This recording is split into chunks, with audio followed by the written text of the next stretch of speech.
Alrighty, well, good afternoon and welcome everybody. Thank you for joining us today. My name is Andrew Doffney. I'm the Instruction and Outreach Librarian at the New Jersey State Library. And it is my distinct pleasure to present our speaker for today in honor of Jewish Heritage Month, Seth Stern. He is a legal journalist and editor at Bloomberg Industry Group.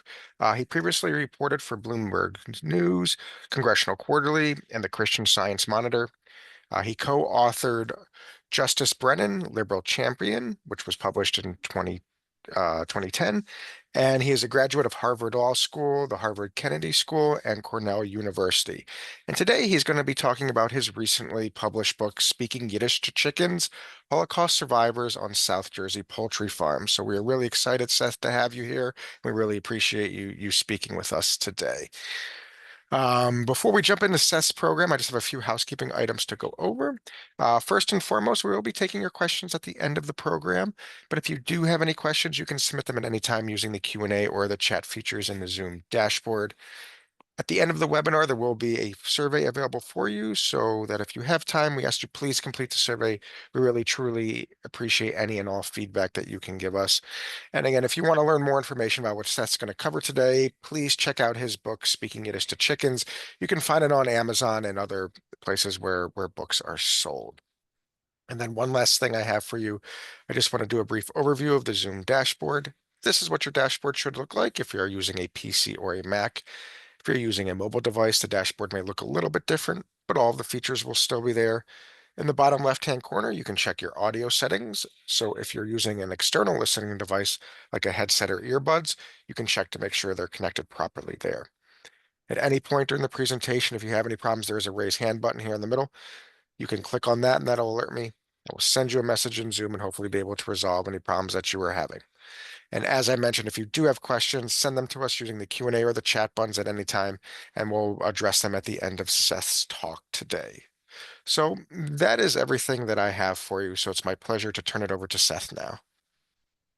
Well, thank you very much, Andrew, and the New Jersey State Library for the invitation. It's an honor to speak to you all to celebrate Jewish Heritage Month. I'm going to share some photos, so if you just bear with me while I get that set up. Some of you may have experienced this yourselves in New Jersey on poultry farms. For others, this may be a new story, and hopefully the photos will give you some sense of what I'm the story I'm telling you about. I just need to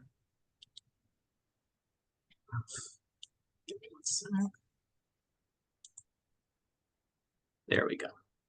All right. Well, I'm going to start by going back 25 plus years while home on Long Island studying for law school finals in December 1998. I visited my grandmother each afternoon and started asking her about her life over lunch. And we talked about her growing up in Lublin, Poland, surviving the war, hiding in an underground dugout with my grandfather in a forest, and then coming to the US as refugees. You can see my grandparents here and my mother on the Marine Perch, the former US troop transport ship, which brought them to the United States in February 1947. My mom is the dark-haired baby in the center. In the years that followed, I visited Lublin and Belzec, the extermination camp where my grandparents' families were killed in Poland, and Bensheim, the town in Germany where they lived as displaced persons. But the part of my grandmother's story that came to fascinate me the most is how my grandparents and roughly 1,000 other Holocaust survivors came to settle as poultry farmers in New Jersey. This is a personal story, and I explore in the book how my family and my grandmother's childhood friend came to share a single farmhouse for many years and raise their daughters as twins. You could see them here on the range at the farm.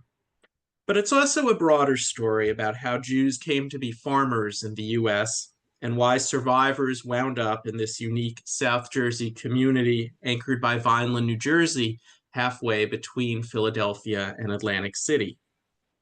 Most Jewish immigrants in this country gravitated to big cities, but smaller numbers settled in rural America, whether Appalachia, Gold Rush, California, or the Mississippi Delta, where they often started as peddlers before they opened dry goods stores. A few tried farming, often with the help of the Jewish Agricultural Society, funded by a philanthropist named Baron Morris de Hirsch. The first big wave of Jewish farming came in the 1880s when idealistic Russian Jews established communal farming colonies throughout the US. Most of these colonies failed spectacularly and quickly due to bad weather, the farmers' inexperience, or malaria. The few that survived tended to be in South Jersey, where they were close to big markets in New York and Philadelphia. In the early 20th century, the Jewish Agricultural Society gave up on colonies and focused on settling Jewish families on individual farms. The Jewish Agricultural Society began publishing a monthly magazine, The Jewish Farmer, which was the only Yiddish English agricultural publication of its kind. In 1930, or the 1930s, excuse me, Jewish families were farming in all 48 then existing states, but they were mostly concentrated in the northeastern US, up in the Berkshires in Massachusetts, down through Connecticut, the Catskills, and into New Jersey, including in central New Jersey communities like Lakewood and Farmingdale and Toms River. The form of farming that tended to work out the best was chicken farming. It required less capital, it was less physically demanding, and it required less land, particularly in a state like New Jersey, which didn't have while it had agricultural land, not the vast stretches as in the Midwest or Great Plains. So when the first Jewish refugees to make it out of Germany arrived during the Great Depression, the Jewish Agricultural Society saw poultry farming as a great solution and looked to South Jersey as an ideal place to direct them, since farms were cheaper there than elsewhere in the state. There was an influx of refugee farmers in and around Vineland, this community of 30,000 people. You can see two of these families here, including the photo on the right that the son here described to me as their version of American Gothic. As this photo of Vineland's Main Street, Landis Avenue from that era shows, they moved to a community that looked like many small towns, with a Woolworths, a Sears, a Pontiac dealership. But it was also uniquely laid out, with glass and clothing factories, mingling with farms, and many Jewish-owned businesses. The descendants of the original Italian immigrants in the area grew fruits and vegetables, and Jewish farmers here tended to raise chickens. The displaced persons, as the survivors who came after World War II were known, had lost their families and came to the US without much money and knew little English. They were attracted to farming by the promise of being their own boss and the fact that, as my book title suggests, the chickens didn't care if you spoke Yiddish to them. Survivors dissatisfied with life in New York or whatever big city they might have started in first usually heard about poultry farming by word of mouth, whether it was a distant relative or a landsman from their hometown, or someone they met after the war in a displaced persons camp. Many newcomers who never farmed before and had little idea of what it involved expected farming would be easy. I love this quote I saw from a survivor in Detroit who said in an oral history, "You don't do nothing, just collect the money," as if chickens laid $10 bills instead of eggs. He had a much different understanding of what chicken farming involved once he settled in Vineland. At first, timing worked out for these new farmers. These new arrivals who suffered so much during World War II benefited from the start of the Korean War in 1950, which drove up demand for eggs, and egg prices reached all-time highs in 1951.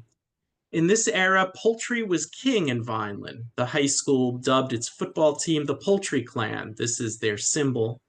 The city had billboards boasting of it being the home of Vineland eggs, and Vineland even hosted a poultry festival that boasted the world's largest frying pan.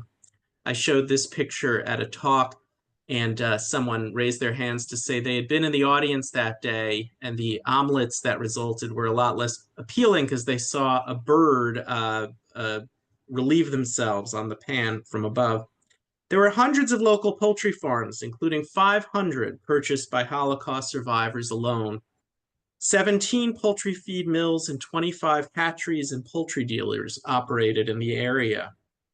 Many of these businesses were Jewish owned, such as the Rubinoff Feed Mill, pictured here, which was the largest of its kind in the eastern United States. The Vineland Egg Auction was shipping 600,000 cases of eggs, that's 18 million eggs, to New York City in the mid-1950s.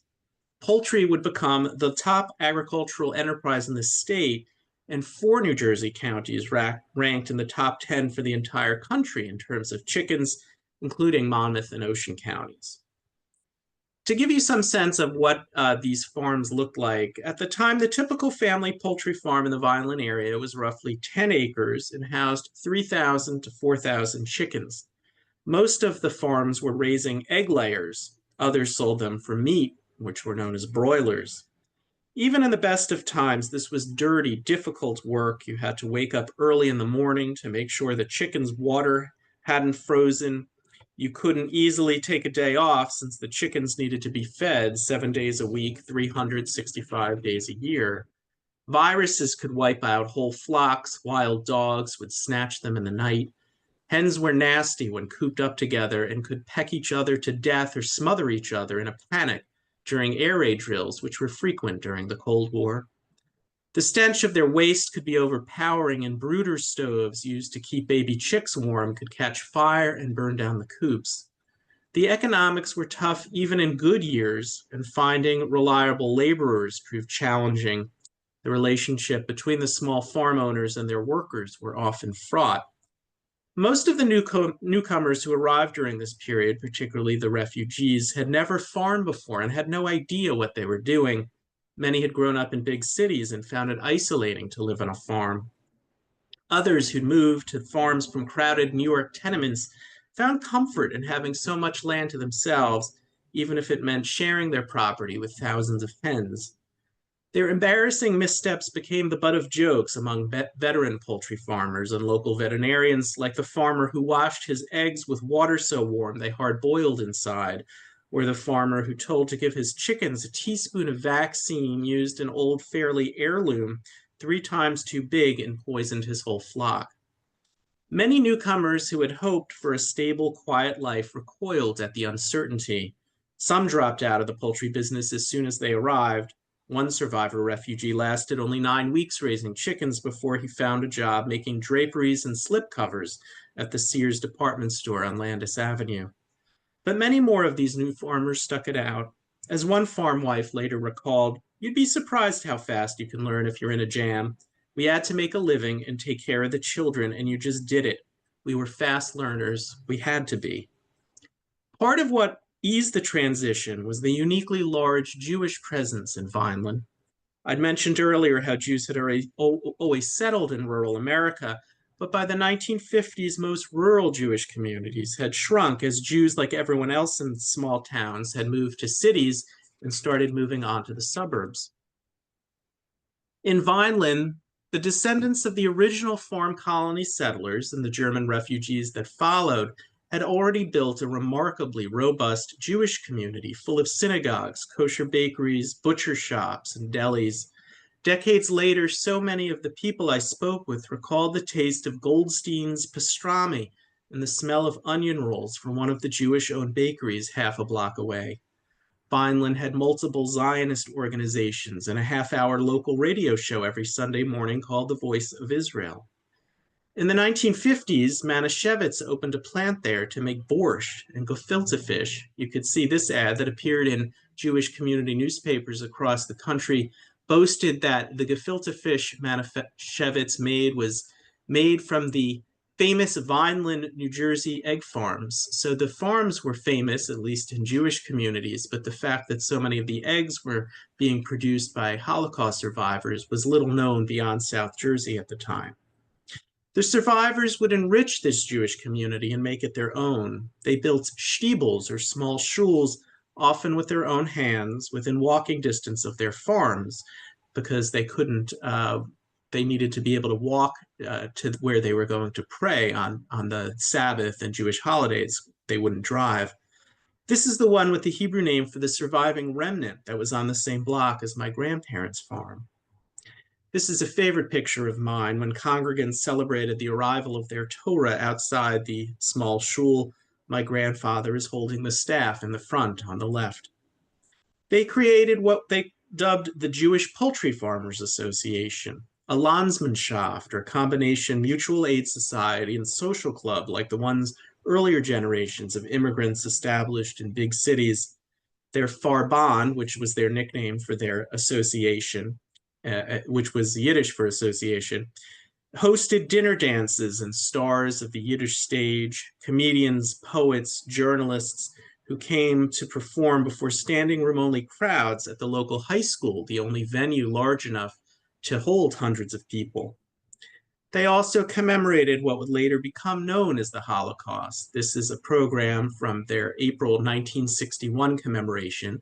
It was often held in April, that time of year, to coincide with the Warsaw Ghetto Uprising, which was viewed as symbolic of Jewish resistance during the war. The survivors kept to themselves at first. They later remembered feeling unwelcome by the existing Jewish community.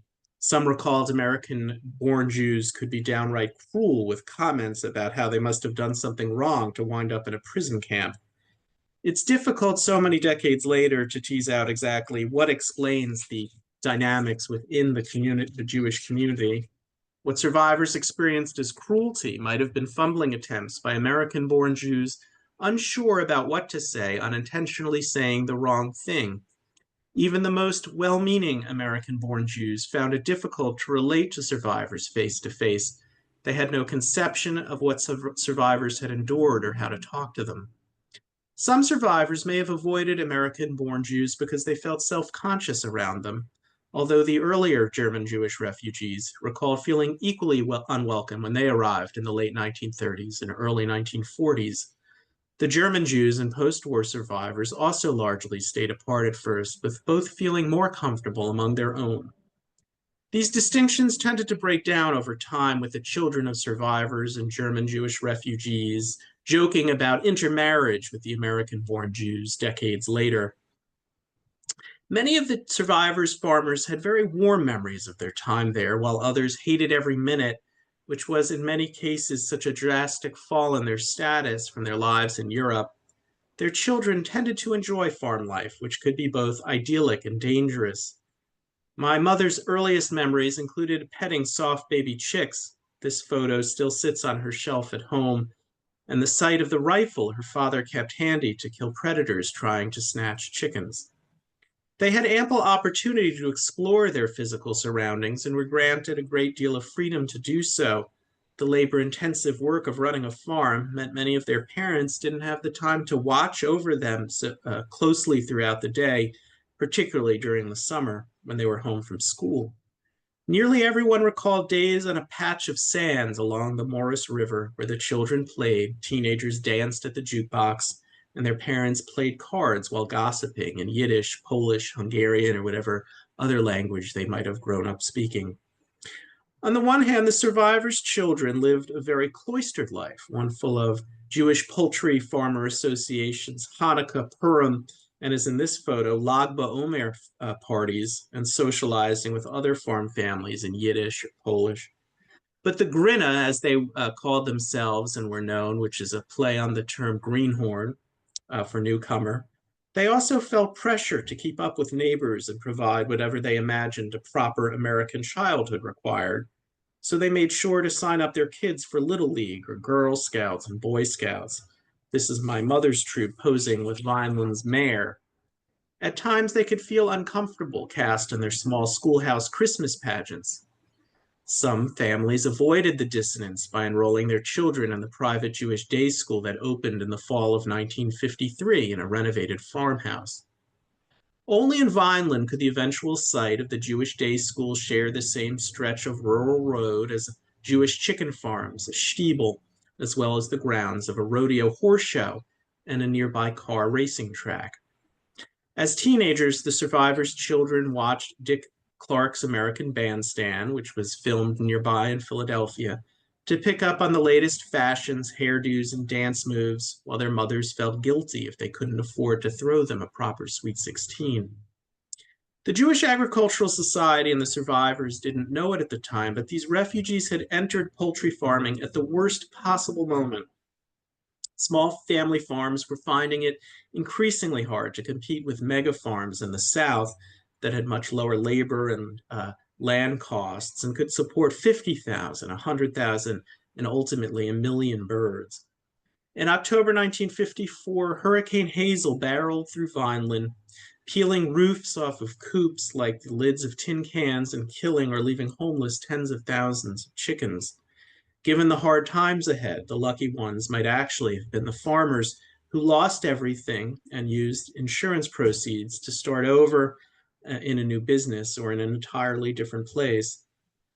Farm families looked for other ways to supplement their income as egg prices dropped. Many farm wives, including my grandmother, found work at Vineland's garment factories. Others tried branching into farming adjacent businesses, including processing kosher chickens. Others abandoned farming altogether. As the 1960s progressed, they found it increasingly hard to make a living, and many began abandoning their farms or South Jersey to find better work elsewhere. My grandparents and mother stayed until she graduated high school in 1964. In the decades that followed, nearly every farm ceased operating in Vineland, and the Jewish community began to shrink, just as similar rural communities had already contracted almost everywhere else in America. By the time I visited Vineland for the first time in 2004 on my first research trip there, few relics remain from the city's poultry past. This is the farmhouse across the road from where my mother grew up. You could see the coop here on the right, which has since been torn down. So I hope in telling this story that I've helped preserve what is a mostly forgotten chapter in Jewish American history and given some sense of what this unique place was like in that era. I had a more selfish motive in dedicating a good chunk of the last quarter century to the project. If nothing else, I hope my 20-something niece and nephew, who got to know my grandmother before she died in 2014, will read the book. And one day I hope my son, who's now 9, who was born a year after she died, will also learn this story and perhaps share it with his children one day. Thanks so much for being here, and I hope you've enjoyed listening. I would recommend, I happened to read just last week a book called The Last Decrepitzer.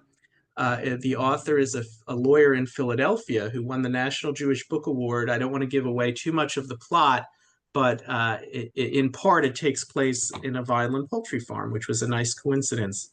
So I'm happy to take any questions you might have. If you want to see more pictures, you could go to the Facebook page listed here or email me at yiddishtochickens@gmail.com. And whatever modest proceeds the book makes, I donate to the organizations like the Vineland Historical Society and the Center for Jewish History, where I did research and which made the book possible. So thank you again. All right, thank you so much, Seth. If anybody has questions, please feel free to submit them using the Q&A or the chat, and we'll be happy to address them. Do you know how many Jewish chicken farmers there were in South Jersey during that time? Sure. So there was no census or anything of the kind. I came up with a number of roughly 1,000 survivors, and that's often the case where you would have they would marry one another. So it was fewer households by looking at census records, the phone directories, obituaries, other methods. But the total population of Jewish farmers in the region, probably 2 to 3,000 in that neighborhood.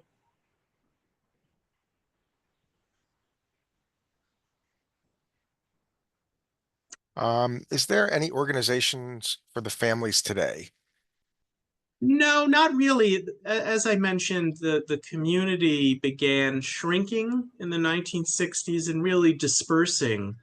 Some families stayed in Vineland or South Jersey. Some moved to Atlantic City, opened motels and restaurants, just one example. But there was a real dispersal as people needed to make a living. So some or many of them might have landed in Cherry Hill or New York, but there are, as I've discovered in talking about the book in different places, they settled all over the country. I was in Houston talking about the book, and a family, someone came up to me and said their grandmother or great grandmother had been part of this community. So as they dispersed, there wasn't really anything tying them together any longer. Did you find that there was any contention or competition between the different Jewish poultry farmers throughout the state in different areas?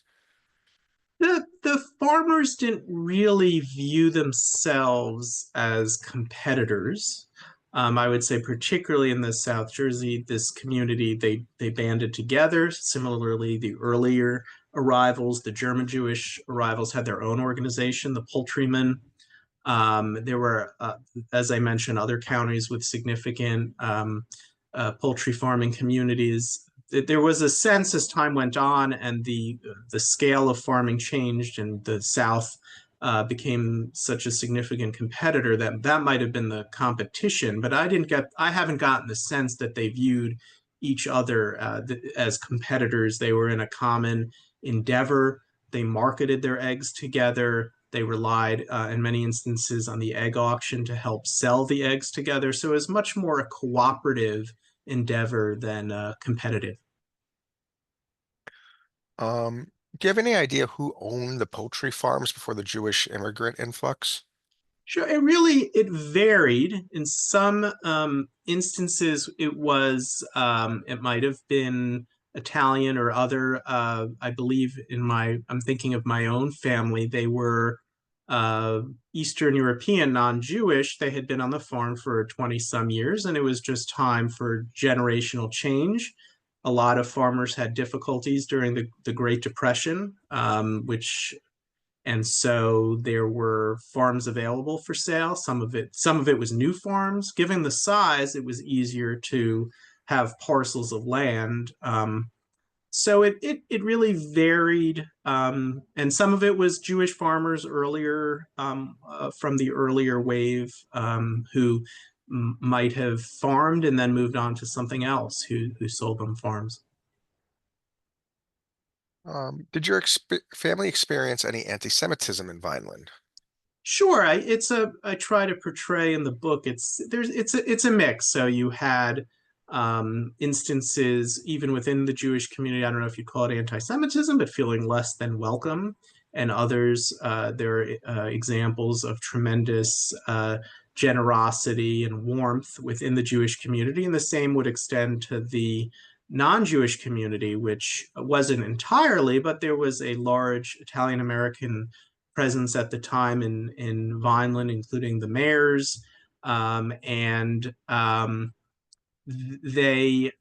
there were instances where they were tremendous, as I said, tremendously generous with their time and helping survivors. But there were also instances of anti-Semitism, things scrawled on fences, dead cats thrown over fences, kids insulting Jewish kids. So there was a range. Um, why were Jews not farmers in Europe? Were they forbidden from owning land there? Yeah, there were limits on land ownership in the Russian Empire, for example, so that limited their economic opportunities. They were limited in where they could live in the Pale of Settlement, as it was known. So that's why, in part, the Jewish Agricultural Society viewed farming not just in North America, but also South America and ultimately in what became Israel, tried to encourage and train uh, Jewish people who wanted to get out of the Pale of Settlement, that farming was an opportunity. In the US, Jewish philanthropists also had an idealistic notion that farming would help Jews establish themselves as independent. They wouldn't be dependent and concentrated in cities. They would help overcome stereotypes of Jews as people of cities and not the vision of physical strength. So they had a notion that if Jews were farmers and they were dispersed, they would remake how others viewed them. Can you name the book and author again? That the story which takes place in the Violent Chicken Farm Oh, sure. I mentioned, mean, it doesn't entirely. That but takes place in Mississippi. It takes place mostly in New York City, but there is a piece in Vineland. It's by Howard Langer, Langer, and it's The Last. And the I'm going to mispronounce it. I'm just going to spell it Dekrepitzer. But if you look up Howard Langer, you're probably better off. I will put that in the chat for everybody. I found a link to the book through Amazon, so um, there it is. All right, let's see. Are you familiar with the stories of Jewish farmers in other parts of New Jersey, such as the uh, Perrineville Heightstown area? Yeah, there were, I can't say I'm familiar with every Jewish farming community in New Jersey, but there were many throughout the state. I mentioned the largest concentrations elsewhere would be Lakewood, Toms River, and Farmingdale. That's really where, if you wanted to say what an equivalent area was, those tended to have earlier waves of arrivals. There was also a bit of a socialist, a more collectivist spirit of people who came in the 20s and 30s. Then later, a Red Scare as the 50s developed and communities divided about more about, along political lines, which you didn't have in Vineland with the survivors. After what they'd gone through, they weren't really interested in getting squabbling like that over ideology. But yeah, there were Jewish farmers throughout the state. I don't in any. I've people have said before in talks, well, what about X or Y or Z as communities? And certainly they were there. The what makes this distinct is that South Jersey, the area anchored by Vineland, this was the largest concentration of where the survivor farmers ended up.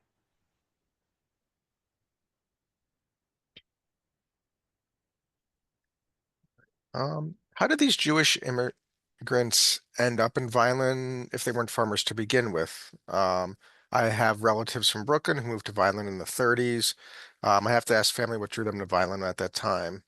My grandmother in Brooklyn would get dozens of eggs delivered from Vineland for Passover. What drew them there, as I mentioned, well, why if the question is why Vineland or why South Jersey relative to other Jewish farming communities, it was the price of land there was cheaper. The closer to New York, the farmland tended to be more expensive. That was the case in the Catskills, and just some of the more pre-existing communities had been built up, or there were fewer farms, whatever it may be. So land was cheaper in Vineland at the time. What kept them there, as I mentioned, I think, was the unique concentration, the robust Jewish community that people felt comfortable. They had the institutions, whether it was synagogues, kosher food, community groups that made them feel welcome, even though they were in a rural community. It didn't feel as alien because it had all of these institutions of Jewish life. How were the Jewish immigrants able to get passage to the United States? Their passage to the United States was often made possible with the help of a couple different groups. HIAS, the which I'm going to botch, but the other is the Joint and the United Service for New Americans. These were these were social service organizations that helped them, and when they came to the U.S., settle in the U.S., mainly New York, but not exclusively. In terms of getting visas, that was a problem at the outset. There were still in effect in 1945 limits on how these were dating back to the 1920s, limits on Eastern European Jews. The visas favored Northern Europe, Western Europe at the expense of Eastern and Southern Europe. And so it was a real problem until there were two Displaced Persons Act late in the 1940s that lifted some of those quotas by nationality. My family was lucky; they got here relatively early, as was often the case. Their immediate family had been killed. They had uncles or aunts in the U.S. That was typically the case. Family members who had arrived in the U.S. before the war, with in the 20s, the 30s, or earlier, would sponsor and make assurance that that these refugees wouldn't become public charges, and they helped them come.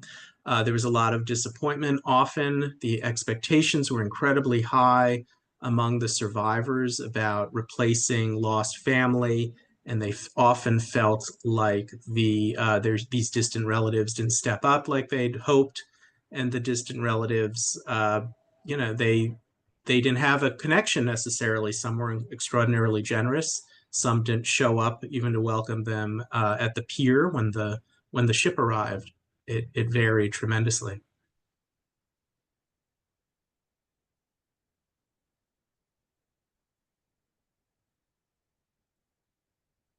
Let's see what else. Um, Somebody said this helped them understand, even though their descendants weren't Jewish, they were from Austria and came in 1956, and they were sponsored to work on a chicken farm, but were met in Idlewild and redirected to Patterson. So because I guess the industry was starting to decline at that point. There were separate agricultural visas, just as the case today. Certain desired people with specific skills and training. So there were some Jewish families, and they were in the minority, who had farming or agricultural experience back in Europe, and they were able to use those visas separate from the nation-based ones, and that helped some get in. And the same would apply to non-Jewish immigrants who had agricultural experience. And a person said they wanted to acknowledge the role of Florida Senator Claude Pepper, who got his family and 400 other Jewish families out of Europe and into the United States. Um, can you speak a little bit about this in the Jewish oral tradition moving forward? Is this something that I know you kind of documented this to kind of pass on, but does this time period play a prevalence, at least maybe in the Jewish communities in New Jersey or on the Eastern Seaboard? Is this something that's you know, being shared? Do you mean agriculture or the story? I'm not sure. The idea of the immigration of the Jewish people here to then, kind of work through these manual labor, these labor intensive, Right. such as the chicken farms. And is that kind of framing how the Jewish community is being viewed internally of Well, themselves? I think a lot of people, if they think about Jewish immigrants, they maybe think of them as working in a garment factory on the Lower East Side in Manhattan.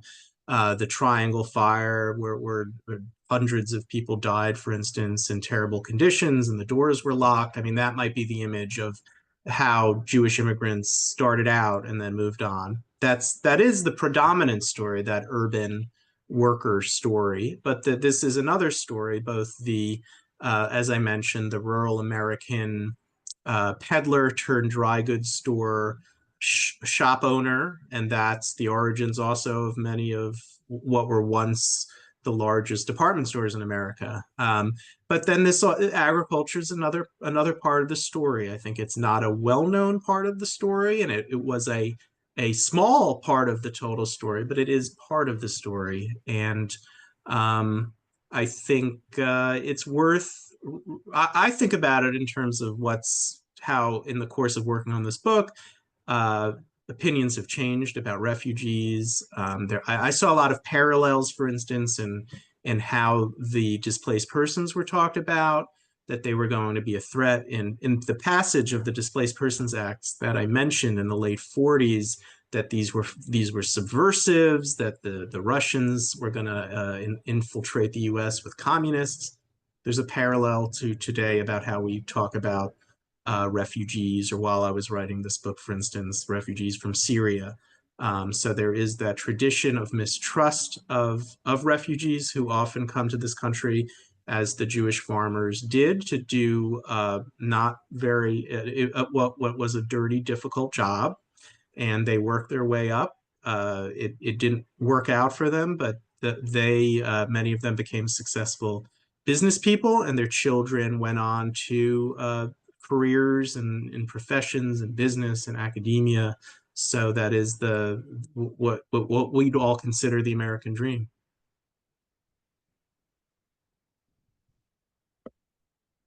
Are agricultural businesses still around or thriving in Vineland? I saw crates with Vineland stamped on them at a local farm in New Yeah. Jersey recently. Don't know if they were old crates or new ones. Yeah, you have what are called truck farms, fruits and vegetables. That was the traditional businesses of more of the Italian American farm families. Those live on, and I've seen those also. I live in the Washington, D.C.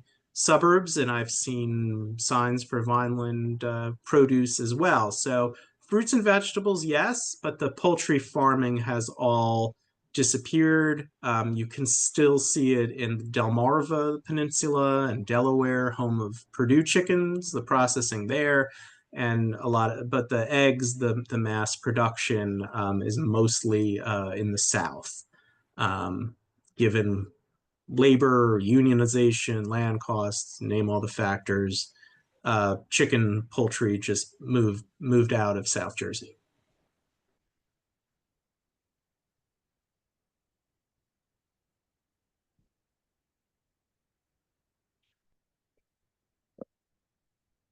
I don't see any more questions right now. I'll give it a few minutes to see if anything Sure. comes in, but anything you kind of want to wrap up with or close with, Seth?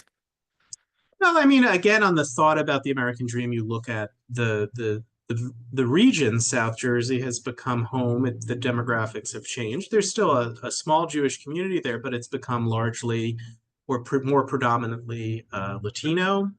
That began in the 50s. There was an influx of Puerto Rican laborers that came in to do agricultural work and in mostly picking fruits and vegetables, but also working on the chicken farms. And you see how that community has come to be predominant in Vineland. So it's an area that's changed over time, both in terms of what dominates the economy and how different waves of settlement have changed the area. Have you ever considered writing a children's book to tell the story to your son? That's not a bad idea. There are some. I think it's called Yetka the chicken. I think there is a book about a Jewish chicken farm. I don't know if it's in the United States or in Europe, but I think someone got there first. Unfortunately, it'd probably sell better, but Until when did you have family in Vineland? So my family stayed until my mother graduated high school in 1964, and then my grandparents moved to Brooklyn. So it after 1964, I had no family there. I began visiting in 2004 and onwards, and people who still live there were tremendously generous with their time and sharing their memories and guiding me and suggesting people to speak with. But I don't have any direct connections there. I think I visited for the first time. I wasn't thinking about a book. It was whether it was my mom's high school reunion or a reunion of the Jewish farmer community sometime around 1985, 1986. So I was 10 or 11. I wasn't thinking about writing a book at that time. All right, well, thank you so much, Seth. We really appreciate you speaking with us today, and congratulations on the book. It sounds like a very a labor of love at this point, and it Absolutely. does a Well, great service. and thank you again for listening in today. Really appreciate it. All right, well, thank you so much, Seth. Everybody, be safe, be well. Hopefully, you can celebrate, Jewish Heritage Month in your own ways, and we really appreciate you today. So Thank have you. a great day.